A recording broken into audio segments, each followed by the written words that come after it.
Makanya ulama dulu ngelatih kita itu pertama Allah itu siapa? Zat sing wajibil wujud. Itu satu filosofi yang luar biasa. Nah, kemudian setelah itu ada setan-setan kecil yang nganggur, yang iseng. Nah itu nggak usah kamu perhatikan. Tinggal delok TV, ngopi, terus tinggal nyate kelata. Enggak saya tamak pingsan dewe. Syukur-syukur stres dewe. Dugaan saya setan saya gue pingsan kurang gizi. Karena memang setelah itu setan goda gini. Lalu sebelum Allah jangan-jangan ada wujud yang lain. Lalu Allah sendiri awal mulanya gimana? Kata Nabi, jika ada pertanyaan seperti itu kamu harus berhenti. Tinggal delok TV atau tinggal delok dangdutan. Ya kalau kepeksa ya apa-apa, kelasem ae. Saya tidak menghalalkan tapi kan sudah kamu lakukan. Karena itu lebih baik ketimbang pertanyaan filsafat. Banyak orang yang dulu sholat ketika sekolah filsafat tidak sholat. Alasannya sampai menemukan jati diri itu Tuhan. Dan itu bahaya sekali karena Nabi berkali-kali bilang kamu jangan mikir tentang Allah pasti rusak. Orang kok mungkin rusak dari Nabi pasti rusak. Nah cara menghentikan gimana? Karena setan ini makhluk, akal-akalannya gampang. Tadi tak warai, saya sebagai ulama atau sebagai manusia atau sebagai orang awam atau sebagai siapa saja, kadang ada pertanyaan seperti itu. Tak tinggal anggeling dharma, kan pusing setan. Ini kan ngenteni. Weh, ngenteni bar lo anggeling dharma. Bariku aku lesu mangan mie. Bar mangan mie waret turu. Kan dia ngenteni terus mau bikin was-was lagi. Ternyata saya sibuk kan enggak bisa masuk deh. Bangun tidur aku selali pertanyaan tadi. Dinteni. Nah, dia masuk lagi aku sibuk ngajak anak jalan-jalan. Jadi saya kalau jalan-jalan di pasar itu wis enteni tan santai wae. Itu memang resep dari Rasulullah. Jangan sampai orang terjebak filsafat yang sampai menanyakan eksistensi Tuhan. Dan dia tidak mau iman, tidak mau sholat, tidak mau puasa sampai menemukan Tuhan itu siapa. Itu jelas minas syaitonir rajim, itu perilaku setan. Makanya Rasulullah setiap ditanya sahabat gitu itu Nabi guyu-guyu. Dan guyunya Nabi itu kata Nabi, baguslah kalau kamu takut Tuhan kalah kata Nabi. Nabi gojok gitu. Maka ada ulama yang punya seni berargumentasi, yaitu Imam Ghazali.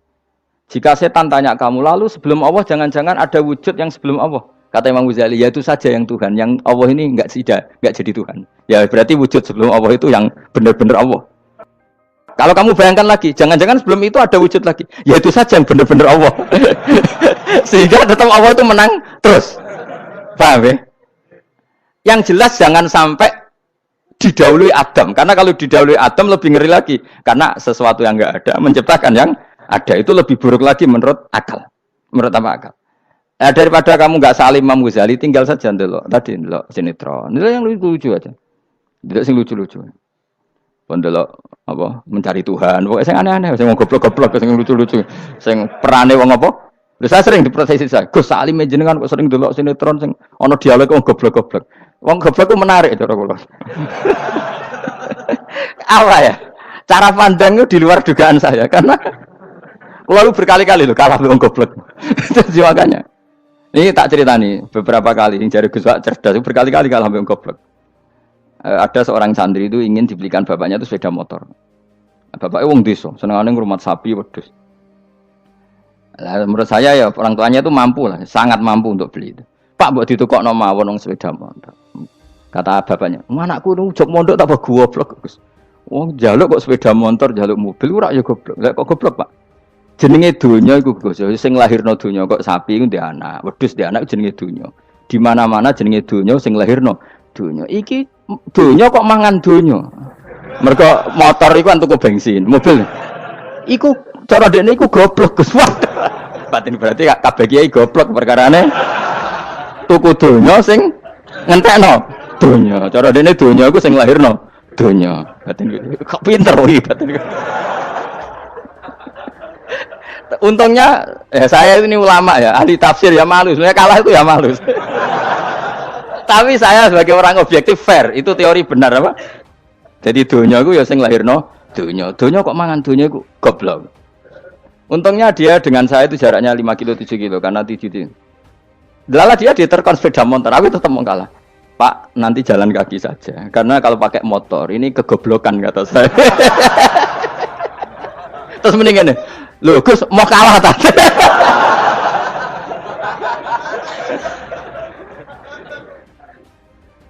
Wah kacau.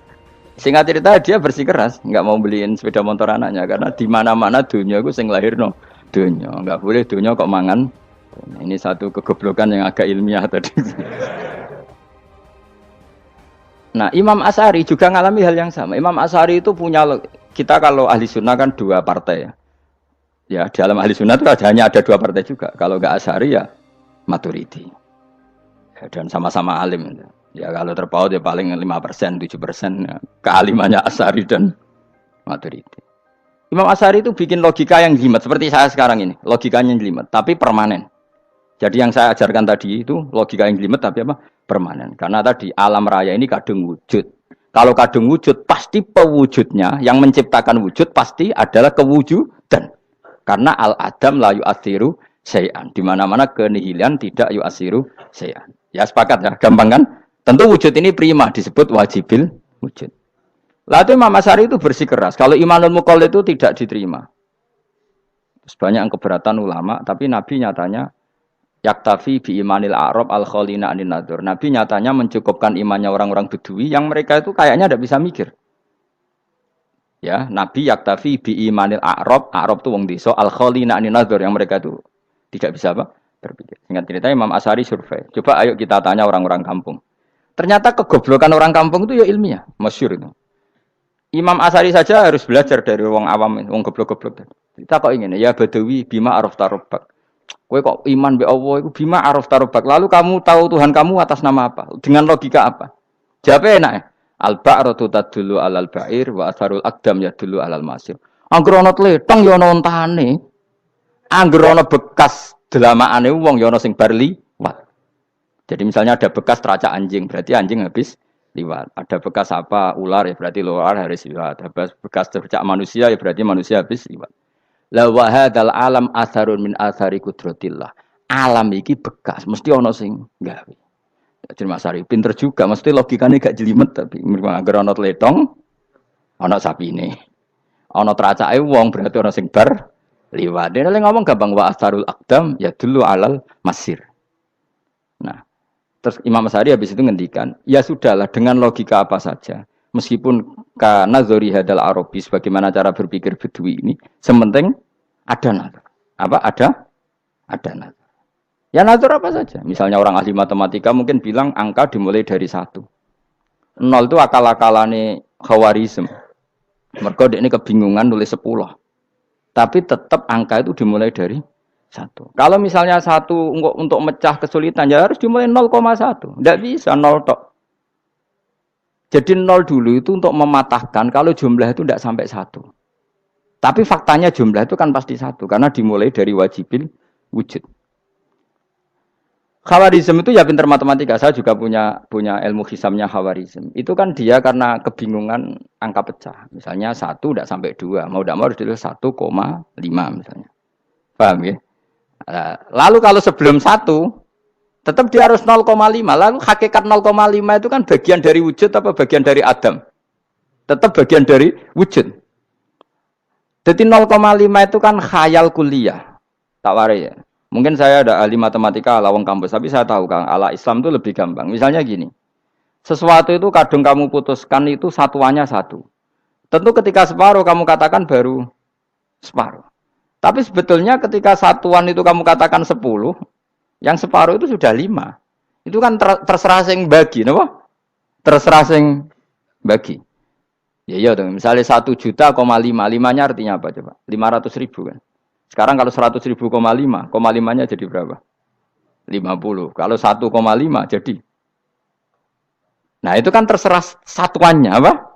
Tapi tetap dari 0,5 itu tetap menunjuk sesuatu yang wujud, yaitu 5-nya sebetulnya apa? 5 yang separuh tadi.